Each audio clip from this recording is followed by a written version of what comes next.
com a paz do Senhor. Tome seu assento, glorificando ao seu Deus, porque Ele é grande, Ele é poderoso e Ele está aqui nesta noite. Eu vou tornar a repetir para ver se eu ouço pelo menos um aleluia. Louvado seja o nosso Deus, que é vivo, é poderoso e que está neste lugar nesta noite. Vocês estão parecendo papagaio, só falaram porque eu pedi? Amém, Jesus. Atentos, irmãos, à palavra de Deus nesta noite. Que o nosso coração arda com poder e glória, porque o Deus que usa aqueles que não são está aqui nesta noite. Amém? Quero parabenizar as mães nesse dia, por esse dia especial. Que Deus possa continuar vos usando para instruir as nossas crianças, juntamente com seus esposos, no caminho que conduz a Jesus Cristo de Nazaré. Amém? Foi nos incumbido hoje de falar com as famílias e eu tinha 2 temas para vos ministrar nesta noite, mas devido ao tempo nós vamos partir para o menor, porque senão nós vamos sair daqui mais de 9 horas. É porque amanhã eu estou de folga, irmãos, então está tudo tranquilo. Brincadeira, irmãos. Abra sua Bíblia no primeiro livro dos Reis. Primeiro livro dos Reis, capítulo de número 22. É um estudo, irmãos, então eu gostaria que vocês tomassem bastante atenção no que vai ser dito. Vou ler alguns textos, ler algumas coisas que tomamos nota. E vamos falar subordinado ao tema família, um bem inegociável. Amém?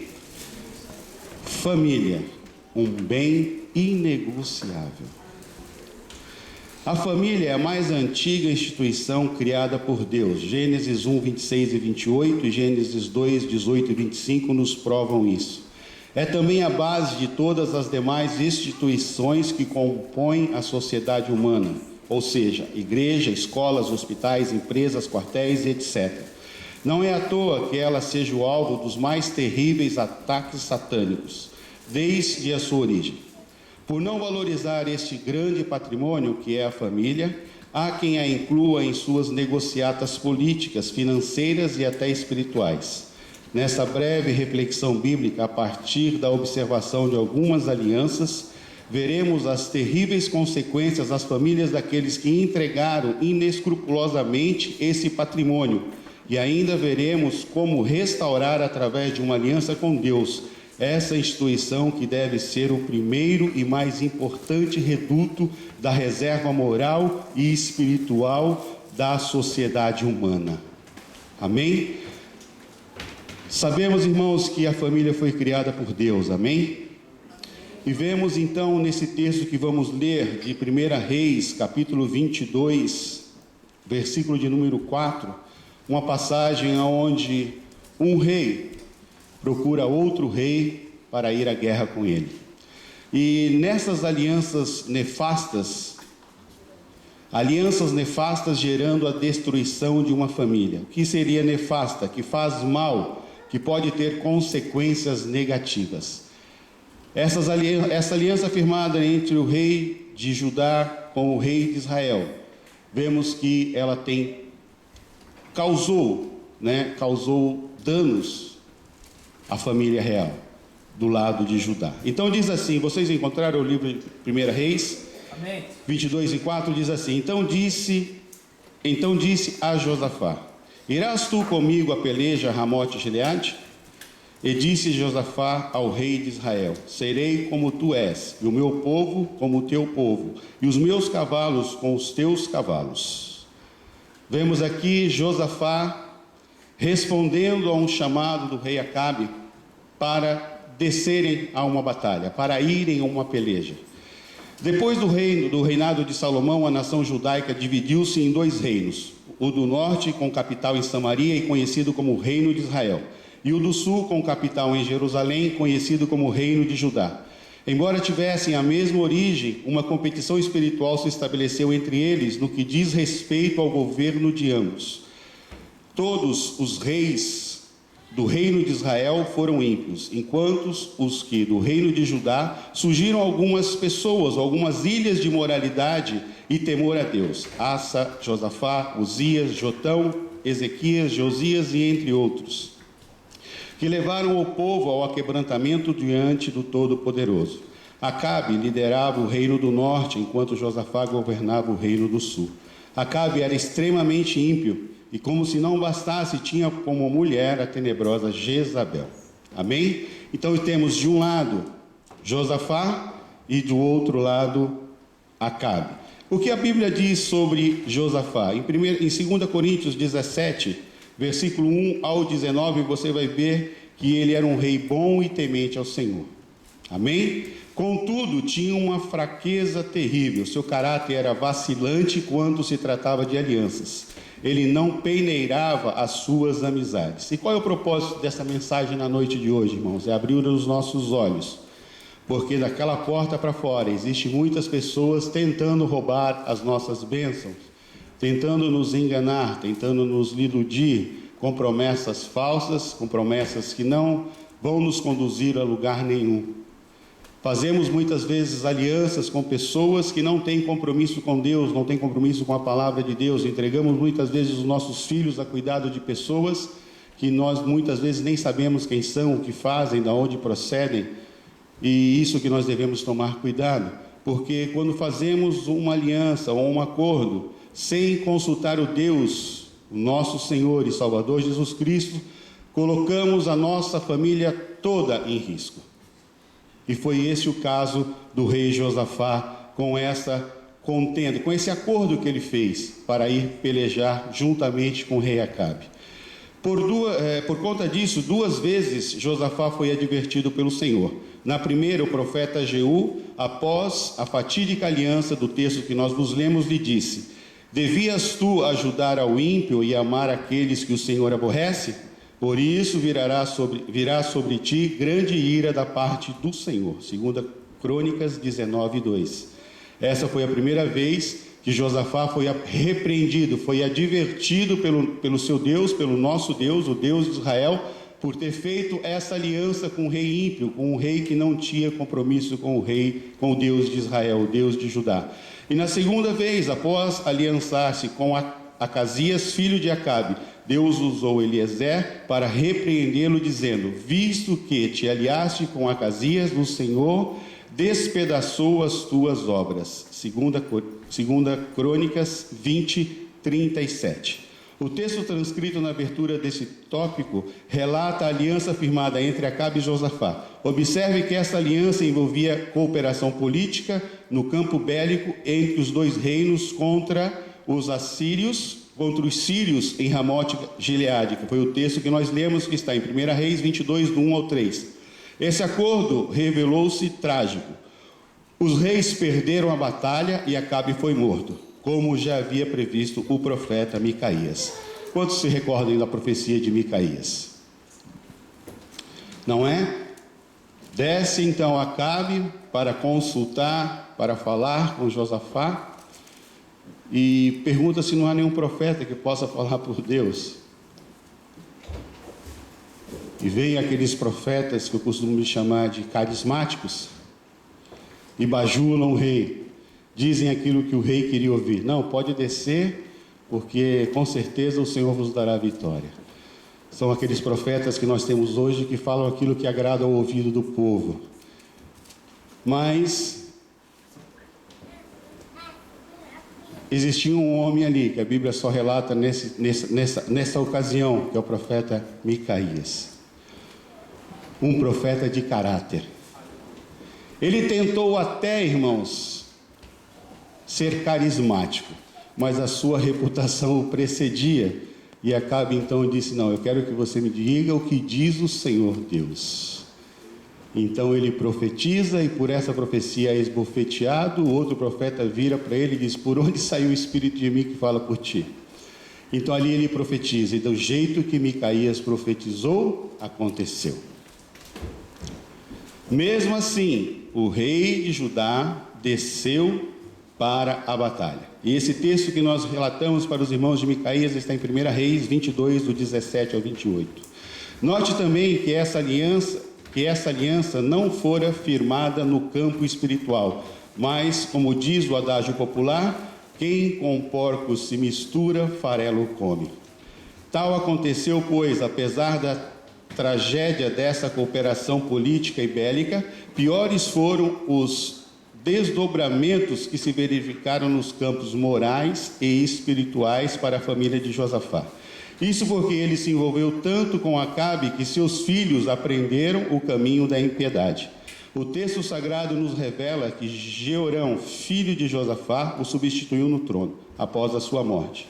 Sua primeira providência, depois da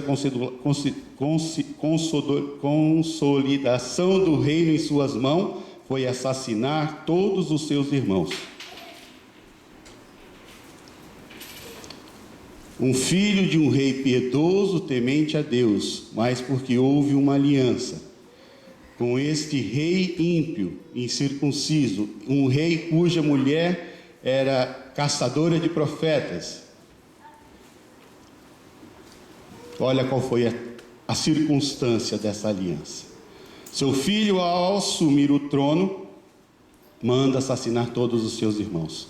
Porque, diz assim, andou nos caminhos dos reis de Israel, como fazia a casa de Acabe, porque tinha a filha de Acabe por mulher, e fazia o que era mal aos olhos do Senhor. 2 Crônicas 21:6. Olha que aliança desastrosa para a família do rei Josafá. Seu filho casa com a filha do rei Acabe. Mas saibam, irmãos, que tudo existe um porquê ou um para quê, eu costumo dizer, não é? A intenção de Satanás não era destruir simplesmente a família de Josafá. A intenção de Satanás, em todo levante contra Israel, era exterminar a descendência de Davi, do qual viria aquele que, nascido de uma virgem, pregado no madeiro, remiria todos os nossos pecados de uma vez. Entendeu que Satanás não olha nessa linha linear que nós olhamos? A visão de destruição dele é muito maior, irmãos. Quando ele vem contra nós, ele já está pensando na nossa descendência, daqueles que vêm depois de nós, porque se nós não nos mantivermos firmes na presença do Senhor, o que será dos nossos que virão depois? Veja que por uma família, por um patriarca, quando não está no centro da vontade de Deus, as consequências que isso pode trazer para o restante da sua família. Não só nessa vida, como no porvir também. Condenando muitas vezes toda uma família, todo um povo à perdição eterna. Satanás, como eu digo, não brinca de ser Satanás. Algumas pessoas que costumam brincar de ser cristãos. Mas ele, quando pega, ele pega para destruir. E não pensa só em nós. Ele pensa em nós, nos nossos filhos, nos filhos dos nossos filhos, porque a herança tem que ser plantada enquanto eles ainda crescem. Por isso disse o Senhor ao povo de Israel: anda e inculca na cabeça dos teus filhos esta palavra, andando, sentado, comendo, caminhando, de qualquer forma. Fala da palavra para eles. Preparamos os nossos filhos, irmãos, para viver lá fora. Não preparamos nossos filhos para viver aqui dentro. Porque aqui dentro tudo é bênção, tudo é alegria, tudo é maravilhoso. Mas é lá fora que eles correm perigo. Não criamos os nossos filhos para viver para o mundo. Criamos nossos filhos para viver no mundo, sendo separados, sendo especiais. Essa é a função nossa como pais e mães nesta noite, neste lugar. Saber que Satanás não olha só para a nossa vida. Ele não tem o intuito de acabar só com você, ele quer acabar com toda a sua geração. Porque se ele desviar você, ele desvia os seus filhos e os seus netos, os seus bisnetos. Sabe o efeito dominó, irmãos? Quando cai o primeiro, a tendência é que todos os que vêm a seguir caiam também. Mas essas são as pessoas que firmam aliança sem consultar aquele que um dia levantamos a mão e dissemos que Ele é Senhor e Salvador das nossas vidas. Porque se Ele é Senhor da sua vida, a partir do momento que você fez essa declaração, você não pode tomar mais nenhuma decisão sem consultar o Senhor da sua vida. Posso ir, posso comprar, posso fazer, posso ser, posso acontecer, e se Ele disser assim seja, então será feito na sua vida. Não fazemos aquilo porque, ou não vivemos da forma que queremos, porque não pertencemos a nós mesmos, amém? Seu velho homem já está morto na cruz, está crucificado com Cristo, já não vive você, Cristo vive em você, então já não fazemos mais o nosso querer. E se isso estivesse na nossa mente, irmãos, no nosso coração, todos os dias, os nossos pastores teriam menos trabalho nos aconselhamentos, nas disciplinas, porque aqueles que estão em Cristo trabalham e não dão trabalho. Porque eu não conheci em toda a Bíblia Sagrada alguém que esteve com Deus ou andou com Ele e deu trabalho. Deu trabalho para Satanás e o adversário dos reinos de Deus. Mas para Deus Ele trabalhou.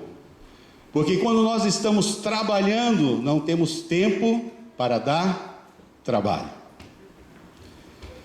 Quando as pessoas me perguntam, e lá na sua igreja, calça, cabelo, irmãos, todos somos salvos na pessoa de Jesus Cristo, amém?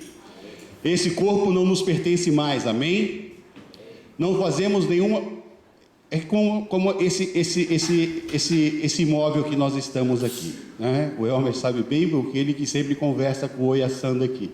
Podemos mexer em alguma coisa aqui sem autorização do dono? Reformar, tirar, pintar, derrubar? Podemos? Porque existe um?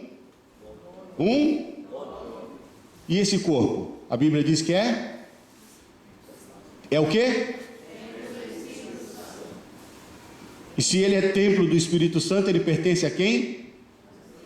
A quem? E desde quando você faz, desfaz ou faz alguma coisa na casa que é de Deus, sem perguntar para o dono se você pode ou não? São alianças que nós fazemos com o mundo, irmãos, e não com o Deus da igreja. Olhamos para o mundo e queremos ser iguais a ele, não é isso? Por isso que a moda atrapalha tanto, não é, pastor? Que moda vocês têm que entender, irmãos, que é algo movimento, vem e vai. Se corta um cabelo assim, todo mundo corta assim também. Se um lambe o cabelo assim, todo mundo lambe o cabelo assim. Se faz um caroço de manga chupado na cabeça, todo mundo chupa cabelo na... Não é? Um dia o pastor Lisandro falou isso lá na sede, quando ele esteve com o pastor Brian. Irmãos, olhe aqui para os nossos púlpitos, não fica olhando para campo de futebol, para estádio de show. Olha aqui, você vê alguém com cabelo de manga chupado aqui? Você pode ver sem cabelo. Mas com cabelo de manga chupada você não vai encontrar. Aqui na JMAD não. Por que, irmãos? Não fazemos alianças com aqueles que estão lá fora. Nós devemos parecer com quem? Com quem? Aqueles que estavam na Antioquia, quando foram vistos ali fazendo a obra de Deus, disseram que esses aqui são judeus? São fariseus? São quem? Por quê? Pareciam com quem? Quem disse você é cristão ou não, não é você, é aqueles que estão à sua volta. É isso que a Bíblia me ensina. Falar que é crente, irmão, é muito fácil. O diabo é crente também, porque ele crê que Deus existe e se treme todinho. Ele e seus astecas creem que Deus existe e o temem, diz a Bíblia Sagrada. Mas o interessante, irmãos, é que nós, quando não prestamos atenção naquilo que Deus fala, a consequência vem lá na frente. O pecado ele perdoa, amém? As consequências tu arca depois com o passar dos anos. Não há como, irmãos, você querer dizer que esta casa é casa do templo do Espírito Santo de Deus, vem aqui rachar em língua, sapatear, sapatinho de fogo, o pessoal fala lá no Brasil, né? sapato, tamanco, sandália, não sei o que é. Sei que deve ser quente, irmão, porque tem uns que pula mesmo, e bate o pé que parece que vai furar o chão. E depois sai pela porta para fora, o pastor fala, o que esse homem quer mandar na minha vida? Quem é ele?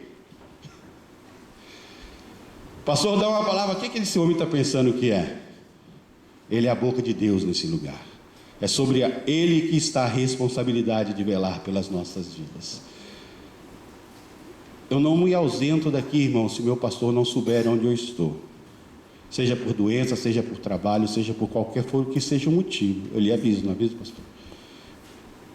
Aviso, irmãos, porque o homem que vela por nós tem que saber onde nós estamos. Às vezes brincamos de ser cristão, damos uma de turista. Irmão, isso aqui é um lugar de aqueles que foram tirados para fora. Para fora de onde? Do mundo. Separados. Quantos aqui foram separados? Separados, quer dizer, não está mais junto, não anda mais no mesmo caminho, não olha as mesmas coisas, não se veste do mesmo jeito. Não se veste do mesmo jeito, não anda do mesmo jeito. Eu usava brinco, tem tatuagem porque ainda não consegui arrancar ela fora, mas está aqui para dizer quem eu era. Mas eu não ando mais como eu andava antigamente, e minha esposa sabe disso. Cheirando a bebida, drogado, cambaleando pela rua. Quando ela me via vindo assim, ela atravessava a rua e ia para o outro lado. Eu nem quero trombar com esse capô.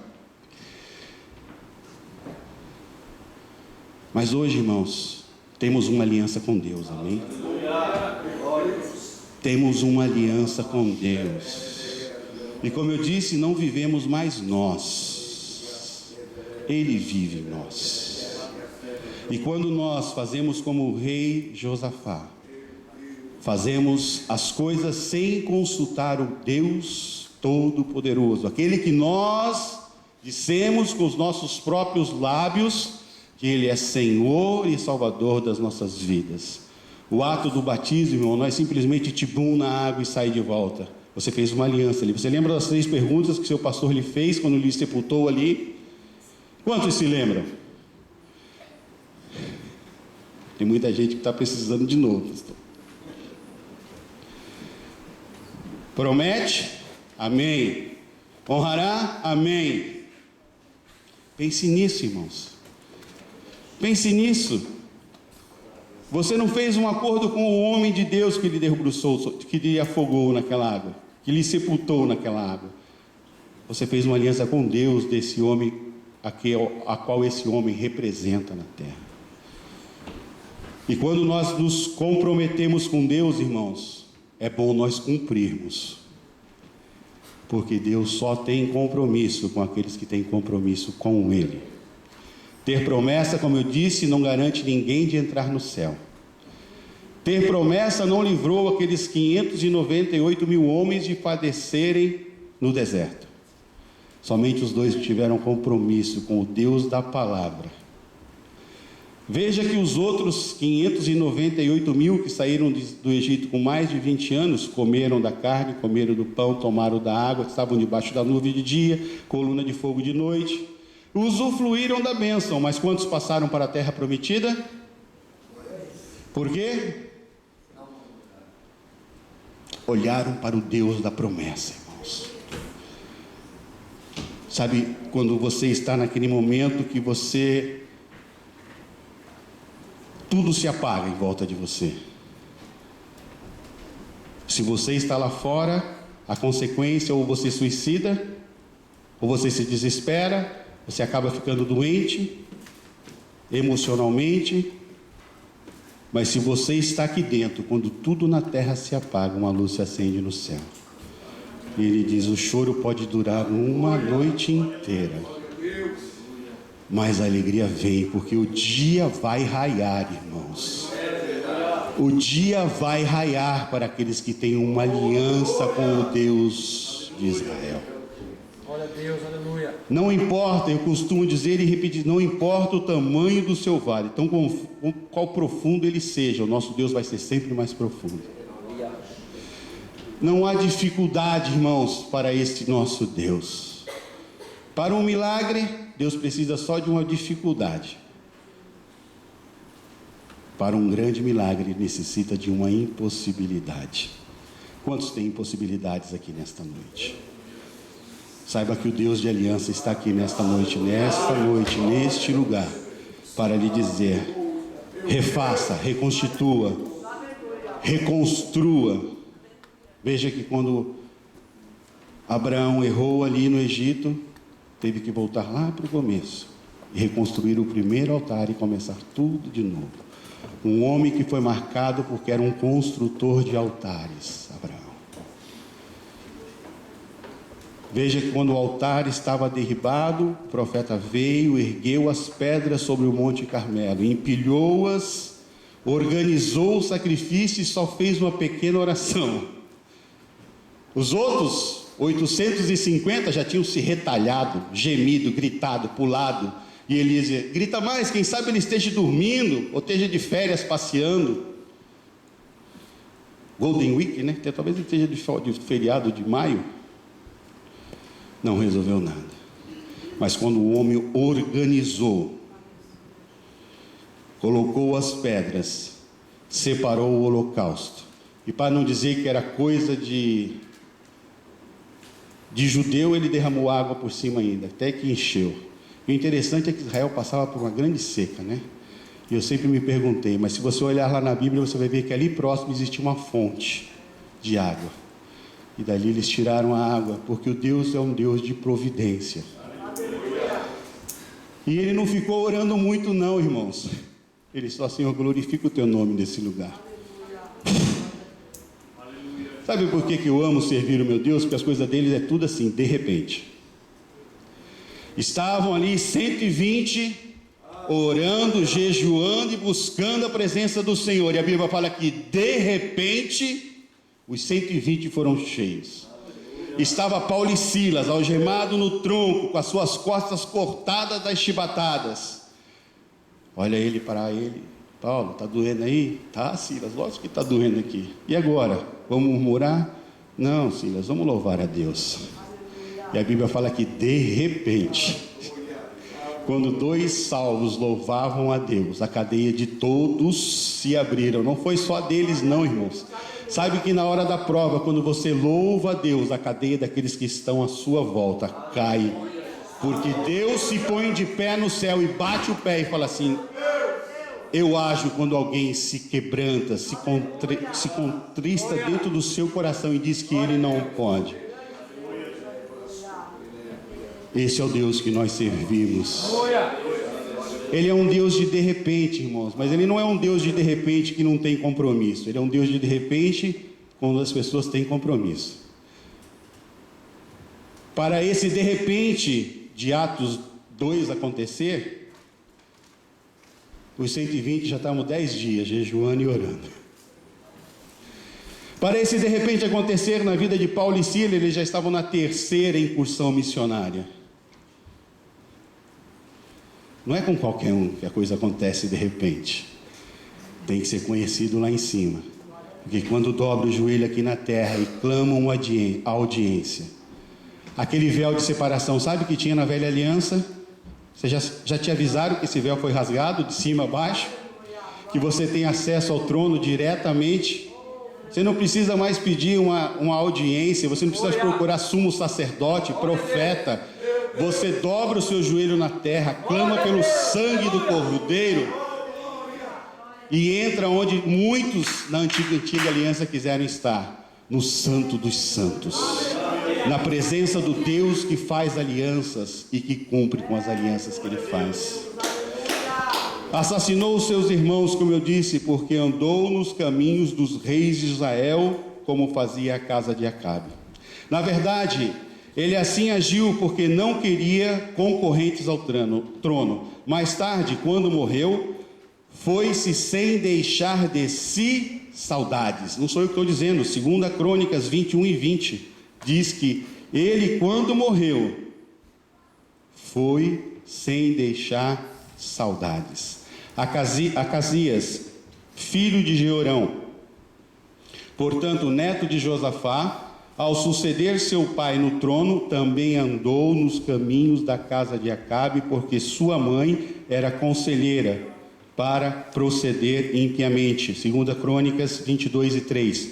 Quando mais tarde Acasias foi executado por Jeú, 2 Crônicas 22:8, sua mãe, Atalia, levantou-se e destruiu toda a semente da casa real de Judá. Da onde viria o Messias?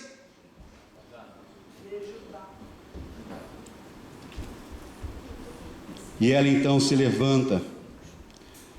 Note que ela matou os seus próprios netos, irmãos, portanto os bisnetos de Josafá. Isso porque ela queria o trono e não aceitava a concorrência com os seus próprios netos. Que tragédia! Onde essa história de chacinas dentro de uma família iniciou? Na nefasta aliança entre Josafá e Acabe.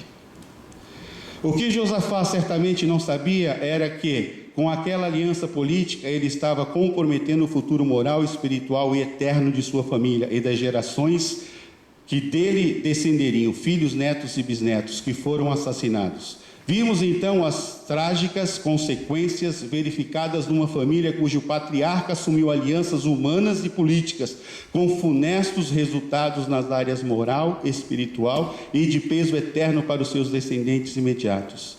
Vejamos agora a faceta da aliança eterna firmada por Deus com os descendentes do rei Davi, donde descenderia o Messias de Israel e Salvador de toda a humanidade. Amém? Então, como eu disse, o objetivo de Satanás era destruir os descendentes do rei Davi, pois dele viria o Messias. Agora nós vamos ver os benefícios da aliança que a família assume com Deus. Isaías 7, 1-7. Sucedeu, pois, que nos dias de Acás, filho de Jotão, filho de Uzias, rei de Judá, que Rezim, rei da Síria, e Peca, rei de Israel, subiram a Jerusalém para pelejarem contra ela, e deram aviso à casa de Davi, dizendo: a Síria fez aliança com Efraim. Então disse o Senhor: acautela-te e aquieta-te, não temas, nem se desanime o teu coração por causa desses 2 pedaços de tição fumegantes. Isso não subsistirá, nem tampouco te acontecerá. Eu li alguns trechos dentro desses versículos, mas leia de 1-7 na sua casa que você vai ver que é exatamente isso que ele disse. Acautela-te e aquieta-te, não temas, nem te desanime o teu coração por causa destes 2 pedaços de tições fumegantes. Isso não subsistirá, nem tampouco acontecerá. Esse é o Deus que cumpre as alianças quando você tem um compromisso com Ele. Como sabemos, algumas das alianças firmadas com Deus são condicionais, enquanto outras são incondicionais. Preste bem atenção nesse detalhe, irmãos. Como sabemos, algumas alianças firmadas com Deus são condicionais, enquanto outras são incondicionais. A aliança humana firmada entre Josafá e Acabe teve o peso das tragédias registradas no texto sagrado. Contudo, o desastre daquela aliança humana não abalou a aliança incondicional antes estabelecida entre Deus e Davi. Lá em 2 Samuel 7, 12-16. Leia depois na sua casa. 2 Samuel 7, 12-16. Na qual o Senhor afiançara ao rei de Israel que ele lhe faria casa, ou seja, uma dinastia, uma linhagem de onde viria o Messias, e mais, que seu trono seria firme enquanto seus descendentes fossem fiéis a ele. A partir dessa verdade bíblica é que entendemos que, apesar dos erros crassos cometidos pelo rei Josafá, com sua aliança desastrosa, o Senhor Deus manteve sua parte do acordo, e da descendência de Josafá levantou seu bisneto Joás, que reinou bem durante a tutela do sacerdote Joiada, seguido de Amazias, que reinou com relativo temor de Deus, seguido de Uzias, que também governou no temor do Senhor, seguido de Jotão, que liderou com prudência, seguido de Acás, que foi um péssimo rei. Veja que existem altos e baixos, não é? Deus é um Deus perfeito, mas os homens criados à sua imagem e semelhança, às vezes querem fazer as coisas do seu jeito. E diz assim, 2 Reis 16, porque andou nos caminhos dos reis de Israel, até o seu filho fez passar pelo fogo, segundo as abominações dos gentios. Quem? O rei Acás.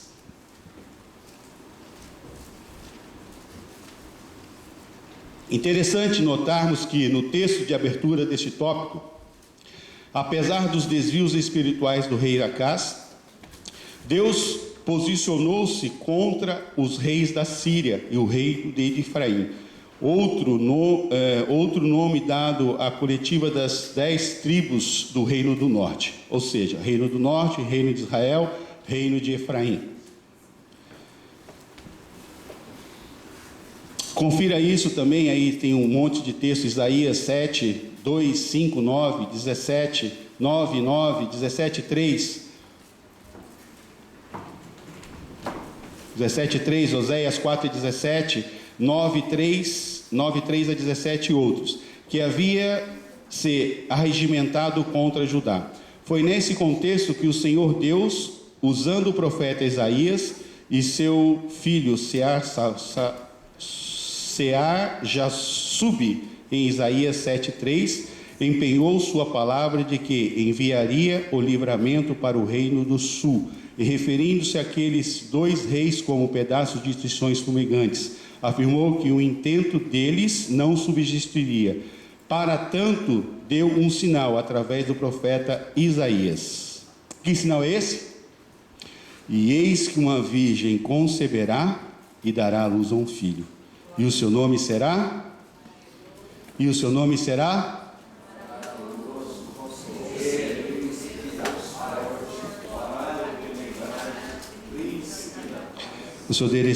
O nome dele será Emanuel, Deus conosco, Isaías 7,14.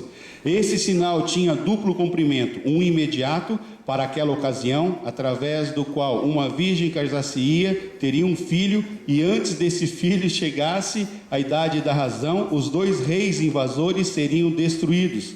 Leia a Bíblia, irmão, você vai entender do que eu estou falando. Isaías 7,16. Outro cumprimento é bem conhecido pela posteridade cristã. Uma virgem mesmo, uma jovem que não tivesse qualquer intimidade sexual com o homem, conceberia e daria à humanidade o nosso amado Emanuel, Deus conosco, nosso meigo Salvador, Senhor Jesus Cristo. O evangelista Mateus ratifica essa profecia de Isaías no capítulo de Mateus 1, 20 a 25, porque Deus vela por sua palavra, porque a sua palavra estava empenhada no surgimento do Messias, a partir da descendência de Davi. Porque o cumprimento dos eternos propósitos divinos independe da ação humana, embora às vezes ele nos queira fazer participantes desses propósitos, com planos específicos para as nossas vidas, o que nos traz alegria e profunda satisfação. Então alguém perguntaria: Acás foi poupado por causa da aliança divina com Davi? Feita com Davi? Não. Pessoalmente, Acás foi responsabilizado por seus pecados, e o texto sagrado afirma que ao morrer, o sepultaram na cidade em Jerusalém, porém não o puseram nos sepulcros dos reis de Israel. Isso está registrado em 2 Crônicas 28 e 27. Contudo, a maldade de Acás não impediu o cumprimento da aliança divina, assim como as erradas alianças humanas de seu ancestral Josafá também não impediram o cumprimento da aliança davídica e a vinda do Messias, nosso bendito Salvador e Senhor Jesus Cristo. Amém? Veja, irmãos, que Deus é um Deus que cumpre a sua palavra. A única intenção de Satanás na velha aliança era impedir o surgimento do Messias através da semente de Davi, da semente da casa de Jessé. Tentou-se de todas as formas, se você olhar, exterminar.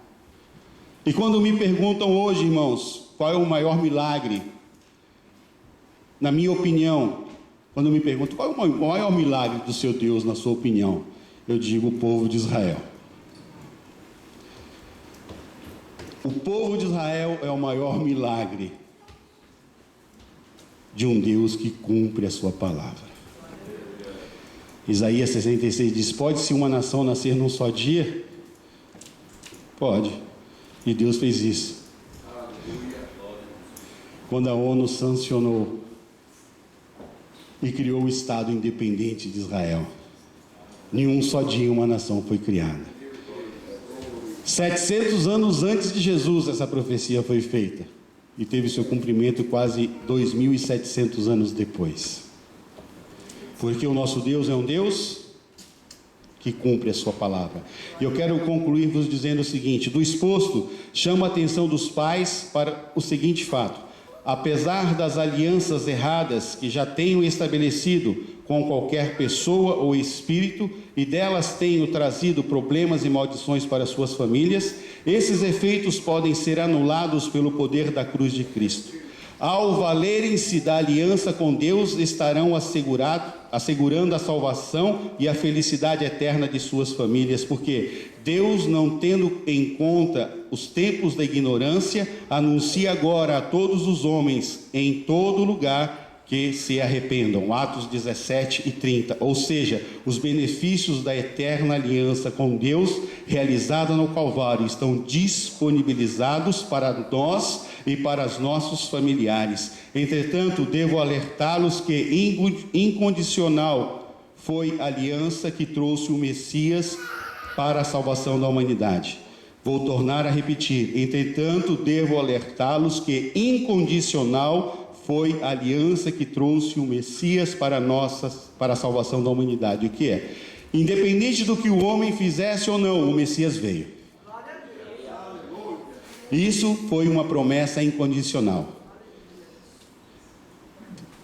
Vírgula. Já a aliança da cruz é condicional. Isto é, ela só terá valor para nós e trará benefício para as nossas famílias se nós o aceitarmos.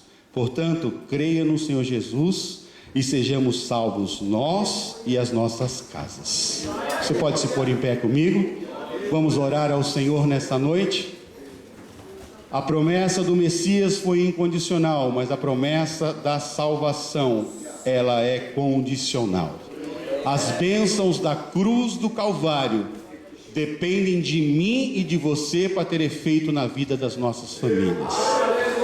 Amém? Não depende de mais ninguém, irmão. Satanás não pode te levar para o inferno.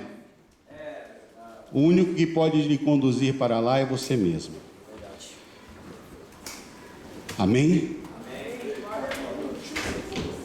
A bênção e a maldição muitas vezes estão no poder da nossa língua.